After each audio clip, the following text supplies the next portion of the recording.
నమస్తే దోస్తులు, ఇయ్యాల ముచ్చట ఏంటంటే మన గోసంపల్లిలో అయితే హనుమాన్ జయంతి సందర్భంగా అయితే ఒక 1000 మందికి అయితే వంట చేస్తున్నాం. ఇక ముందుగా అయితే మంచిగా బగారా అన్నం అయితే పెట్టేసినా. మనకు ఆల్మోస్ట్ బగారా అన్నం కూడా రెడీ అయిపోయింది. ఇక అన్నం కూడా మంచిగా పుల్లలు దిగింది. ఇక అందరూ అయితే ఒక్కసారి జై శ్రీరామ్ అని చెప్పుర్రు.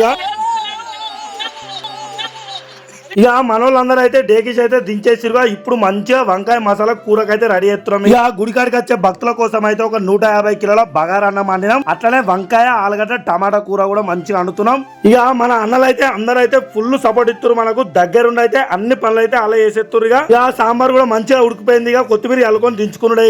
ఇక మన ధర్మరాజన్ అయితే ఎండకు చూడబుద్ది కాక నాకైతే 2 ఐస్ క్రీమ్లు కూడా కొనిచ్చాడు. వంటలన్నీ అయిపోయిన మనోళ్ళు అందరూ వచ్చిరని వడ్డించుడు కూడా స్టార్ట్ చేసినాం.